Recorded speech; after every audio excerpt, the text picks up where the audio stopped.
Coba jujur, Anda pasti pernah merasakan momen ini. Momen yang membuat hati terasa agak perih saat reuni sekolah. Anda, yang dulu juara kelas, yang IPK-nya hampir sempurna, kini duduk di sudut ruangan, sibuk menghitung sisa gajian di akhir bulan, sementara teman Anda yang dulu sering tidur di kelas, yang nilai rapornya selalu pas-pasan, malah datang dengan pakaian santai, tertawa lepas, dan ternyata dia adalah pemilik dari beberapa bisnis yang Anda kenal. Bukankah ini realita yang sangat menggelitik, di mana orang yang kita cap bodoh atau biasa saja justru bisa lebih kaya daripada kita yang cerdas dan berpendidikan tinggi? Kita menghabiskan puluhan tahun untuk belajar rumus, teori, dan sejarah, berharap ijazah akan menjadi tiket emas menuju kekayaan. Tapi nyatanya, kekayaan seolah lebih memilih orang-orang yang hanya mengandalkan nyali dan insting lapangan. Ini bukan video yang bertujuan untuk merendahkan pendidikan formal, justru kita sangat menghargai ilmu. Tetapi kita perlu membuka mata lebar-lebar bahwa ada dua jenis kecerdasan di dunia ini, yaitu kecerdasan akademis dan kecerdasan finansial atau kecerdasan jalanan. Kecerdasan akademis mengajarkan Anda cara menjadi karyawan yang baik, sedangkan kecerdasan jalanan mengajarkan Anda cara menjadi pemilik dan memanfaatkan peluang yang tidak tertulis di buku mata kuliah manapun.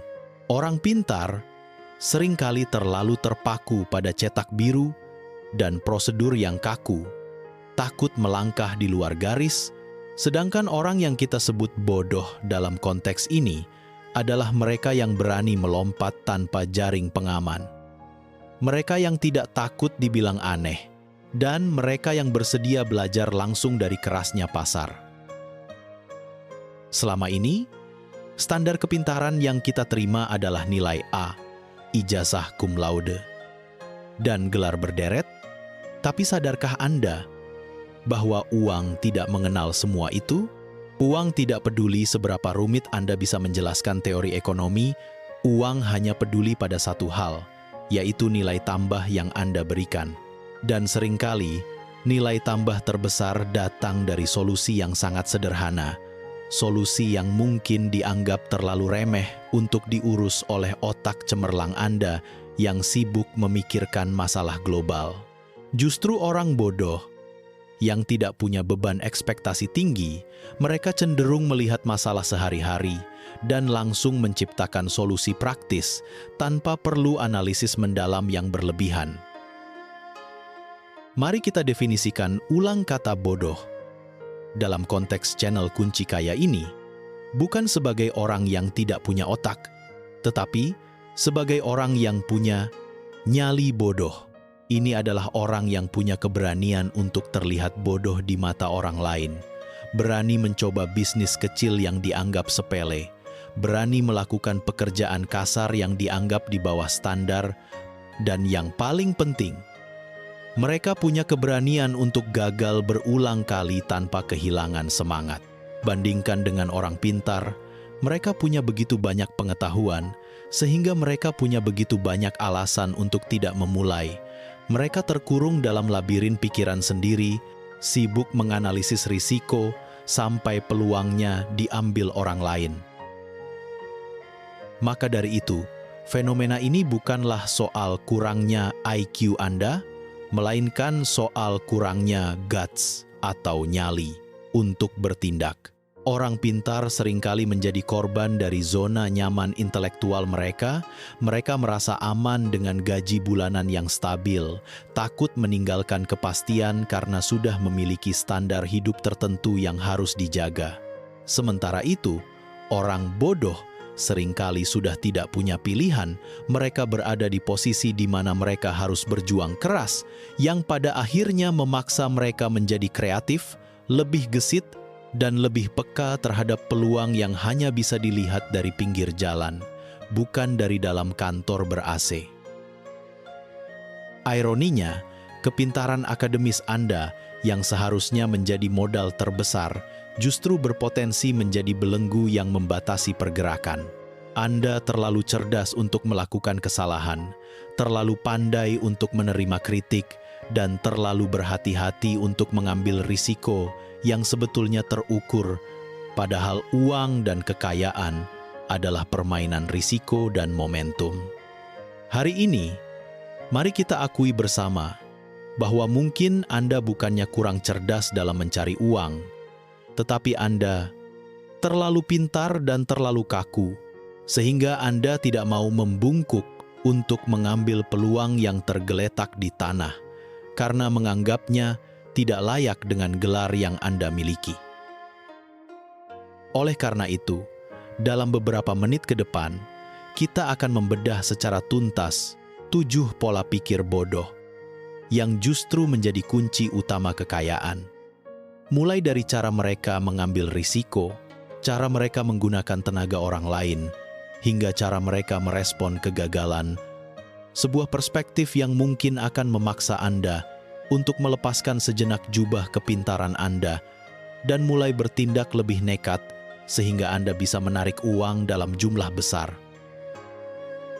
Setelah kita menyadari adanya ironi antara ijazah dan dompet tebal, kini kita masuk ke inti masalah pertama, jebakan analisis. Orang pintar memiliki otak yang canggih. Mereka mampu memproses data, menghitung probabilitas, dan meramalkan berbagai skenario.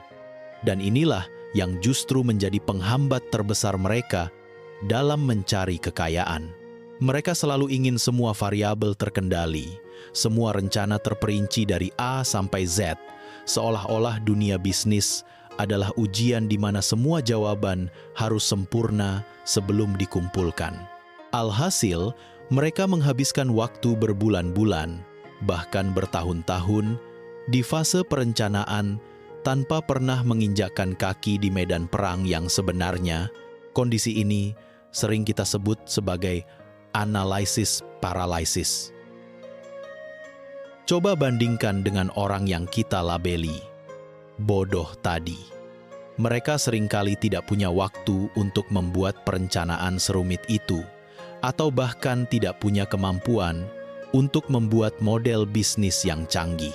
Pendekatan mereka sederhana dan brutal, langsung hajar. Mereka punya ide, mereka coba, gagal, belajar, lalu coba lagi dengan modifikasi seadanya. Mereka menerapkan filosofi fire, aim, ready, ketimbang ready, aim, fire yang dianut oleh si pintar. Mungkin terlihat nekat, tapi tahukah Anda, dalam bisnis yang sangat cepat berubah, kecepatan eksekusi seringkali bernilai jauh lebih mahal daripada kesempurnaan teori yang usang sebelum diterapkan. Ambil contoh sederhana. Anda ingin membuka kedai kopi. Si pintar akan sibuk menghitung biaya rata-rata per cangkir kopi, menyusun laporan keuangan proyeksi 5 tahun ke depan, dan meneliti jenis biji kopi terbaik dari seluruh dunia, sementara kedai kopi itu belum juga buka. Sementara itu, si bodoh akan langsung mencari lokasi sewa yang murah, membeli peralatan seadanya, dan mulai berjualan hari itu juga. Dari hasil jualan itu, dia mulai tahu mana kopi yang disukai pasar dan mana yang tidak. Si pintar sibuk mencari kepastian 100% yang tidak pernah ada, sedangkan si bodoh sibuk mengumpulkan pengalaman nyata yang jauh lebih berharga daripada semua teori di buku. Ketakutan terbesar si pintar adalah kehilangan muka atau terlihat bodoh saat rencana mereka gagal. Reputasi intelektual yang mereka bangun selama ini menjadi beban psikologis yang sangat berat. Mereka tidak ingin dicap ceroboh.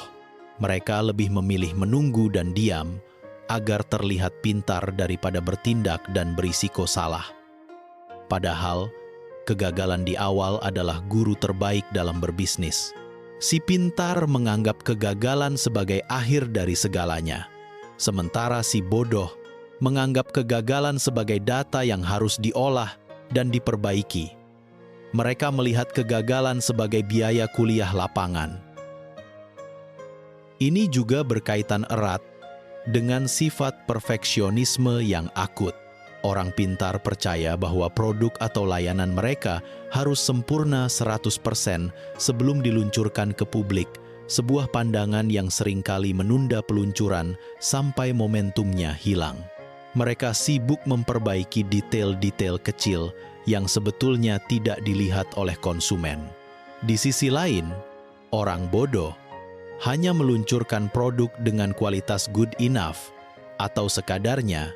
Mereka langsung meminta masukan pasar dan memperbaiki produknya sambil menghasilkan uang. Mereka tahu bahwa mendapatkan uang dari produk yang cacat lebih baik daripada tidak menghasilkan apa-apa dari produk yang sempurna tapi hanya ada di atas kertas. Maka, inti dari jebakan analisis ini adalah bahwa Anda terlalu mencintai teori dan terlalu takut pada kenyataan di lapangan. Anda terlalu nyaman dengan dunia yang teratur, logis, dan bisa diprediksi. Padahal dunia uang adalah dunia yang berantakan, penuh kejutan, dan seringkali tidak masuk akal. Kepintaran Anda membuat Anda menciptakan standar yang begitu tinggi, sehingga tidak ada peluang yang terasa layak untuk diambil. Padahal, peluang emas seringkali datang dalam bentuk masalah kecil yang tidak terlihat elegan. Sebagai kesimpulan untuk blog ini, yang memisahkan Anda dari kekayaan bukanlah kurangnya kepintaran, tetapi kelebihan keberhati-hatian dan kecintaan Anda terhadap kesempurnaan. Belajarlah untuk menjadi sedikit naif dan nekat. Berikan toleransi pada ketidaksempurnaan, dan ingatlah bahwa dalam balapan kekayaan, pemenang bukanlah yang paling pintar, tetapi yang paling cepat memulai dan paling sering melakukan perbaikan sambil berlari. Jika bagian sebelumnya membahas bagaimana otak si pintar menjadi penghalang, maka di bagian ini akan membahas bagaimana hati dan ego mereka menjadi tembok penghalang rezeki. Masalah besar yang sering menjangkiti orang berpendidikan dan berpengetahuan adalah tingginya tingkat gengsi dan kekhawatiran berlebihan terhadap citra diri. Orang pintar seringkali takut melakukan pekerjaan atau mengambil peluang yang secara sosial dianggap rendah atau tidak sesuai dengan gelar yang mereka miliki. Mereka berpikir, "Saya lulusan S2. Tidak mungkin saya jualan nasi uduk di pinggir jalan." Atau, "Saya sarjana teknik, masa saya harus jadi maklar properti?" Gengsi ini menciptakan sebuah penjara psikologis. Orang pintar terlalu peduli dengan anggapan orang lain. Mereka sibuk menjaga image dan status sosial yang telah mereka bangun. Mereka ingin terlihat sukses, terlihat cerdas, dan terlihat berkelas, yang seringkali mengarah pada pembelian liabilitas, seperti mobil mewah atau gadget terbaru, hanya untuk menutupi kenyataan bahwa keuangan mereka sebenarnya pas-pasan atau bahkan tercekik hutang. Ini adalah jebakan di mana Anda menghabiskan uang untuk terlihat kaya, bukannya benar-benar mengumpulkan kekayaan itu sendiri. Kontrasnya sangat mencolok dengan orang yang kita sebut bodoh di sini. Mereka seringkali sudah putus urat malunya dalam arti positif. Mereka tidak punya beban reputasi setinggi si pintar. Mereka tidak peduli jika harus berjualan dari pintu ke pintu, menjadi reseller produk yang remeh, atau melakukan pekerjaan lapangan yang kotor, asalkan itu menghasilkan cuan atau aliran kas positif. Bagi mereka, realita uang lebih penting daripada validasi sosial. Mereka bersedia terlihat bodoh hari ini demi menjadi kaya besok. Gengsi juga sering membuat orang pintar gagal melihat peluang di sektor-sektor yang dianggap tidak keren atau tidak canggih. Padahal, seringkali bisnis yang paling menguntungkan di Indonesia adalah bisnis yang sangat fundamental dan sederhana. Makanan, logistik, kebutuhan pokok, atau properti bekas. Bisnis ini tidak memerlukan presentasi PowerPoint yang cantik, tapi membutuhkan kerendahan hati untuk turun tangan langsung, berinteraksi dengan rakyat biasa, dan mengurus detail operasional yang sering dihindari oleh si pemikir. Katakanlah, ada peluang menjadi makelar properti di daerah pinggiran, komisi per transaksi bisa mencapai puluhan juta, tapi si pintar enggan karena harus bolak-balik mengantar klien, bernegosiasi dengan preman, atau menunggu berjam-jam di kantor notaris. Semua itu dianggap tidak keren dan tidak efisien. Di sisi lain, si bodoh dengan senang hati menerima ketidaknyamanan itu karena mereka hanya fokus pada hasil akhir, yaitu komisi besar yang nilainya bisa setara dengan gaji manajer si pintar selama beberapa bulan. Kebebasan mental yang dimiliki orang tanpa gengsi adalah modal utama mereka. Mereka tidak punya keraguan untuk bernegosiasi harga sekecil apapun, tidak malu meminjam uang dengan jujur untuk modal, dan tidak merasa rendah diri saat harus menawarkan produk kepada orang asing. Kebebasan ini memberikan mereka fleksibilitas maksimal dalam bergerak di pasar, menangkap setiap peluang receh yang diabaikan oleh orang-orang yang sibuk menjaga martabat intelektual. Maka, untuk menjadi kaya, Anda harus bersedia untuk sementara waktu menanggalkan jubah kepintaran dan gelar Anda. Ingatlah bahwa dunia ini penuh dengan orang-orang bergelar tinggi yang hidup pas-pasan dan orang-orang berpendidikan rendah yang sukses besar, dan yang membedakan mereka seringkali bukan IQ, tetapi kemauan untuk menundukkan ego dan menerima kenyataan bahwa uang tidak pernah peduli dengan seberapa pintar Anda terlihat. Jika Anda adalah orang yang sangat pintar, pasti Anda sering merasa bahwa tidak ada orang lain yang bisa melakukan pekerjaan sebaik atau seteliti Anda. Inilah poin keempat yang sering menjebak si pintar, the single fighter trap. Orang yang cerdas cenderung percaya pada kemampuan diri sendiri secara berlebihan. Mereka mencoba melakukan semua hal sendirian, dari akuntansi, pemasaran, operasional, hingga strategi. Mereka takut mendelegasikan karena takut kualitasnya menurun, atau takut ilmu mereka dicuri orang lain.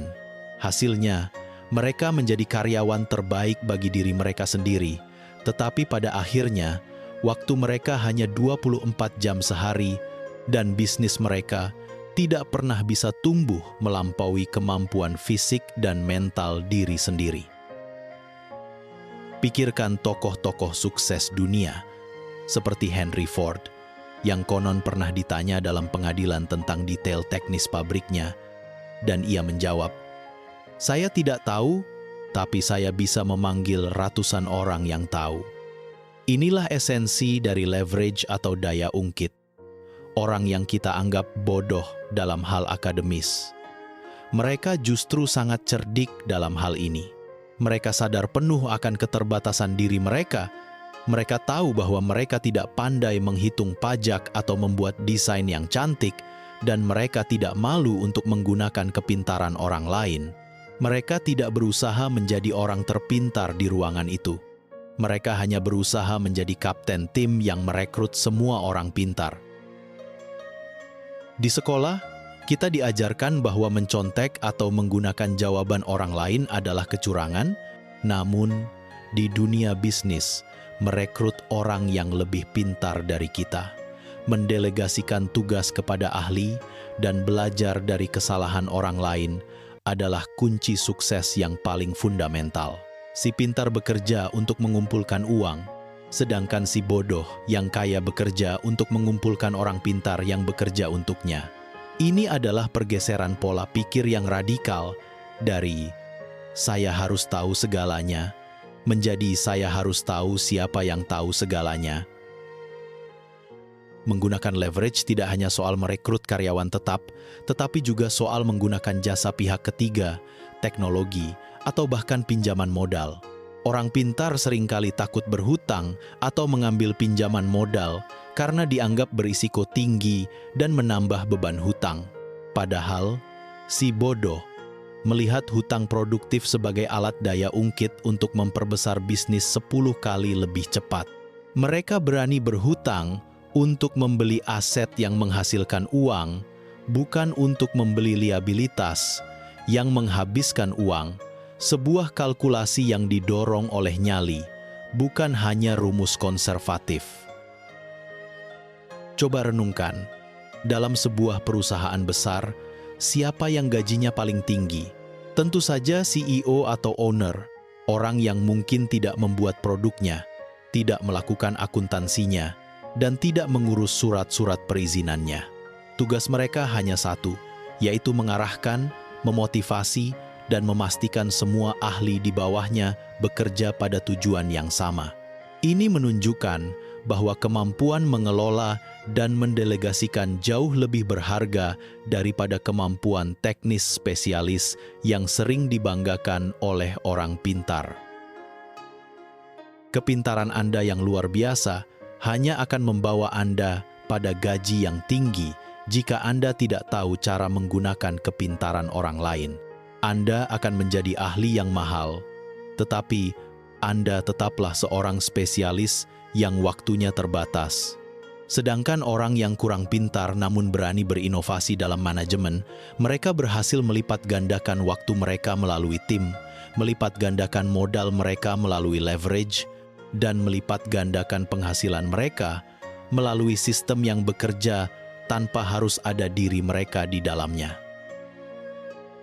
Inti dari semua ini adalah Anda harus berhenti menjadi pemain tunggal dan mulai menjadi seorang konduktor orkestra. Gunakan kecerdasan Anda untuk merancang sistem dan memilih orang, bukan untuk mengerjakan detail kecil yang bisa dilakukan orang lain. Ingatlah, kekayaan tercipta dari multiplikasi, dan satu-satunya cara untuk melipat gandakan waktu dan skill Anda adalah dengan berani mempercayakan sebagian pekerjaan kepada orang lain. Kekayaan finansial adalah permainan jangka panjang, dan dalam permainan ini tidak ada yang namanya menang tanpa pernah kalah. Disinilah letak perbedaan mentalitas yang paling krusial antara si pintar dan si bodoh, respon terhadap kegagalan. Orang pintar, terutama yang terbiasa mendapat nilai A dan pujian sejak kecil, seringkali memiliki kecerdasan emosional yang rapuh terhadap kegagalan. Mereka menganggap satu kegagalan bisnis atau satu penolakan investasi sebagai bukti bahwa mereka tidak cukup baik atau bahkan bodoh, sehingga mereka langsung mundur dan kembali ke pekerjaan aman yang tidak menantang. Mengapa ini terjadi? Karena si pintar membangun citra diri mereka di atas kesempurnaan dan minimnya kesalahan. Kegagalan terasa seperti serangan pribadi terhadap identitas intelektual mereka. Mereka takut dicap sebagai orang yang salah mengambil keputusan, sehingga mereka lebih memilih untuk tidak mengambil keputusan sama sekali. Mereka punya harga diri intelektual yang tinggi, dan kegagalan adalah racun bagi harga diri tersebut, membuat mereka kapok dan kembali menjadi penonton, bukannya pemain. Sebaliknya, orang yang kita anggap bodoh tadi, yang mungkin sudah terbiasa berjuang dan mendapat nilai pas-pasan sejak dulu, memiliki mentalitas yang jauh lebih tangguh, atau kita sebut ketahanan banting. Bagi mereka, kegagalan hanyalah bagian dari proses yang tidak terhindarkan. Mereka tidak melihat kegagalan sebagai label permanen atas diri mereka, melainkan sebagai umpan balik yang sangat mahal dari pasar yang harus dipelajari. Mereka tahu, jika sudah jatuh berkali-kali, jatuh yang kesekian kalinya tidak akan terasa sesakit yang pertama. Coba ingat-ingat bagaimana seorang bayi belajar berjalan. Ia jatuh berkali-kali, menangis sebentar, lalu bangkit lagi tanpa pernah berpikir, "Wah, ternyata saya bodoh dalam berjalan." Sikap alami inilah yang hilang saat kita dewasa dan menjadi terlalu pintar. Orang kaya dan sukses adalah mereka yang memiliki daya tahan ala bayi. Mereka melihat kegagalan sebagai data mentah, bukan sebagai hukuman. Data itu mengatakan, cara ini tidak berhasil, coba ubah variabelnya. Bukan, kamu gagal, kamu harus berhenti. Dunia bisnis dan investasi adalah tempat di mana Anda akan mendengar kata tidak puluhan kali sebelum mendengar kata ya sekali. Orang pintar sering berhenti pada penolakan kelima, merasa sudah melakukan analisis terbaik, tapi hasilnya nol. Sementara si bodoh terus berjalan, mencoba pendekatan ke-10, 20, bahkan 100 kali. Karena mereka berpegangan pada keyakinan sederhana bahwa jika mereka terus mencoba, secara statistik, mereka pasti akan berhasil suatu saat nanti. Mereka tidak terbebani oleh teori probabilitas. Mereka hanya terobsesi dengan hasil. Maka, jika Anda ingin menjadi kaya, Anda harus mengubah hubungan Anda dengan kegagalan. Anggap kegagalan sebagai biaya untuk mendapatkan pengalaman berharga yang tidak bisa Anda beli di bangku kuliah. Anda harus bersedia terlihat konyol, berani membuat kesalahan, dan yang paling penting, harus memiliki mentalitas bahwa reputasi Anda jauh lebih kuat daripada satu kegagalan kecil. Jangan biarkan satu kerugian merusak seluruh perjalanan finansial Anda.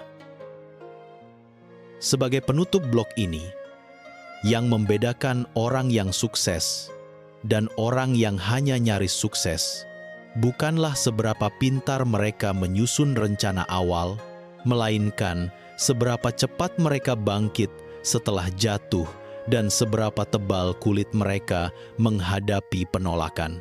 Adopsi mentalitas bahwa Anda tidak akan pernah benar-benar gagal selama Anda tidak berhenti mencoba. Sebuah prinsip sederhana yang seringkali luput dari perhitungan otak cerdas yang terlalu rumit. Kita beralih ke perbedaan fundamental dalam cara berpikir, logika uang versus logika sekolah.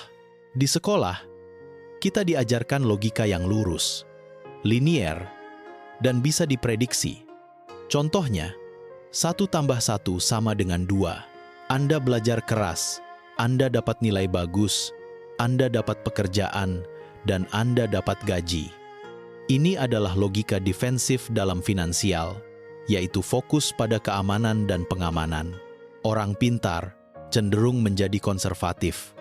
Mereka fokus pada menabung di bank dengan bunga kecil, karena itu adalah cara yang paling aman dan paling bisa dihitung. Namun, dunia uang tidak bekerja dengan logika 1 tambah 1 sama dengan 2. Uang bekerja dengan logika eksponensial, multiplikasi, dan seringkali tidak masuk akal secara akademis. Orang yang kita anggap bodoh tadi, yang mungkin tidak tahu rumus-rumus ekonomi makro, justru memiliki intuisi bisnis yang lebih tajam. Mereka tidak melihat angka di atas kertas, mereka melihat arus kas yang nyata. Mereka tidak fokus pada mengamankan uang, tetapi fokus pada memutar uang secepat mungkin, bahkan jika itu berarti mengambil risiko lebih tinggi. Ini adalah mentalitas ofensif dalam finansial. Perbedaan ini paling jelas terlihat dalam cara melihat peluang. Orang pintar sering melihat masalah pasar sebagai hambatan yang harus dihindari atau dianalisis berlebihan. Mereka sibuk mencari kesempurnaan teori. Sebaliknya, orang bodoh melihat masalah sebagai pain point atau rasa sakit yang dialami banyak orang, yang berarti peluang bisnis besar untuk memberikan solusi sederhana. Mereka tidak perlu gelar PhD untuk menyadari bahwa banyak orang butuh makan siang cepat atau butuh jasa kurir yang murah, dan dari situlah mereka membangun kerajaan bisnis. Mari bicara soal leverage finansial, yaitu berani menggunakan utang untuk kepentingan produktif. Orang pintar cenderung takut pada utang karena di buku akuntansi, utang adalah kewajiban yang harus dihindari. Mereka hanya menabung sampai uangnya cukup. Sementara itu, Si bodoh yang kaya memahami bahwa ada utang baik dan utang buruk. Mereka berani meminjam uang, utang, untuk membeli aset yang menghasilkan pendapatan, seperti properti sewa atau mesin baru untuk bisnis, sehingga aset itu membayar utangnya sendiri dan sisanya menjadi keuntungan bersih. Mereka menggunakan uang bank untuk melipat gandakan aset mereka jauh lebih cepat daripada si pintar yang hanya mengandalkan tabungan. Pola pikir konservatif si pintar membuat mereka terjebak pada inflasi dan uang yang stagnan. Mereka menabung puluhan tahun, tapi daya beli uangnya terus menurun karena bunga bank yang kalah jauh dari laju kenaikan harga-harga. Orang bodoh yang kaya tahu bahwa uang harus terus bergerak, berinvestasi pada hal-hal yang pertumbuhannya lebih cepat dari inflasi. Bahkan jika investasi itu terlihat sedikit, berisiko, atau kurang elegan secara akademis. Orang pintar juga sering gagal karena mereka terlalu suka memperumit hal-hal sederhana. Mereka mencari strategi investasi yang sangat kompleks, membuat model bisnis yang berlapis-lapis, dan akhirnya gagal mengeksekusi karena terlalu ruwet. Padahal, logika mencari uang yang paling tua dan paling efektif di dunia adalah sederhana. Beli murah, jual mahal, atau buat solusi, lalu jual. Si bodoh fokus pada prinsip dasar ini dan berhasil, sementara si pintar tenggelam dalam kerumitan teori yang tidak perlu. Inti dari perbedaan ini adalah, Anda harus mengganti lensa kacamata akademis Anda dengan lensa kacamata pedagang yang cerdik. Kekayaan datang dari kepekaan terhadap kebutuhan pasar dan keberanian untuk memutar modal. Jangan biarkan rumus-rumus teori ekonomi membuat Anda takut bertindak. Ingatlah bahwa dunia finansial tidak menghargai seberapa banyak yang Anda tahu, tetapi seberapa efektif Anda menggunakan apa yang Anda miliki untuk menciptakan aliran kas yang positif. Kita sudah membedah 6 pola pikir krusial yang membuat orang yang secara akademis bodoh bisa lebih kaya. Mereka berani eksekusi, menanggalkan gengsi, menggunakan leverage orang lain, punya ketahanan banting, dan berpikir ofensif tentang uang. Sekarang, mari kita berhenti sejenak, karena tujuan video ini bukanlah menyuruh Anda berhenti menjadi pintar, melainkan mengajak Anda untuk menjadi pintar yang cerdik, yaitu menggabungkan kecerdasan strategis Anda tambah nyali bertindak ala si bodoh. Inilah saatnya Anda mengadopsi mentalitas gelas kosong. Gunakan otak cerdas Anda untuk menganalisis data dan peluang, tapi lepaskan ego yang membuat Anda takut gagal. Ibarat arsitek, gunakan kepintaran Anda untuk merancang struktur bangunan yang kokoh, tetapi gunakan nyali si bodoh untuk mengurus perizinan dan turun langsung ke lapangan untuk memastikan pondasinya. Dicor hari ini juga bukan hanya jadi gambar indah di atas kertas. Kekuatan sejati terletak pada kombinasi strategi matang tambah eksekusi tanpa ampun. Langkah praktisnya sederhana. Mulai hari ini, beranilah terlihat konyol. Beranilah bertanya tentang hal-hal dasar yang seharusnya Anda sudah tahu. Beranilah mencoba produk atau layanan baru yang Anda buat, meskipun belum 100% sempurna. Karena feedback dari pasar jauh lebih berharga daripada hasil simulasi Anda. Ingatlah, musuh terbesar kekayaan Anda bukanlah inflasi atau resesi, melainkan perfeksionisme dan gengsi yang membuat Anda tidak pernah mengambil langkah. Dua hal itu harus Anda buang jauh-jauh. Uang dan kekayaan adalah permainan di dunia fisik, di mana gesekan, keringat, dan penolakan adalah bagian dari proses. Anda tidak bisa menjadi kaya hanya dengan berpikir di dalam kamar. Kepintaran Anda adalah modal awal yang fantastis, tapi ia baru menjadi mesin uang raksasa saat Anda menginjeksinya dengan bahan bakar berupa keberanian bertindak dan daya tahan. Jika Anda punya gelar tinggi, Anda seharusnya bisa berlari lebih cepat. Asalkan Anda mau menanggalkan tas ransel, berisi beban ekspektasi dan kehati-hatian berlebihan. Maka, untuk mengakhiri perenungan finansial ini, tantang diri Anda untuk mengambil satu risiko kecil hari ini juga. Risiko ini tidak harus gila-gilaan. Bisa sesederhana mengirimkan penawaran bisnis pertama, mencoba investasi kecil, atau bahkan hanya memutuskan untuk berhenti menunda rencana yang sudah Anda susun berbulan-bulan. Latihan mental keluar dari zona nyaman intelektual ini adalah langkah pertama yang akan mengubah Anda dari seorang penonton pintar menjadi seorang pemain yang berlimpah kekayaan. Ingat baik-baik, kisah-kisah sukses di luar sana jarang sekali dimulai dari perencanaan sempurna, tapi selalu dimulai dari keberanian seseorang untuk terlihat sedikit bodoh, sedikit naif, dan sedikit nekat. Di masa depan, orang yang akan menang dan benar-benar menguasai harta bukanlah yang paling pintar secara teori, tetapi mereka yang paling gesit beradaptasi, paling tahan banting dalam menghadapi kegagalan, dan yang paling berani menekan tombol mulai sebelum semua orang siap. Jadilah orang yang cerdas dalam strategi, namun miliki nyali dan mentalitas bertindak ala orang yang tidak takut kehilangan apa-apa, karena itulah kunci kaya yang sesungguhnya.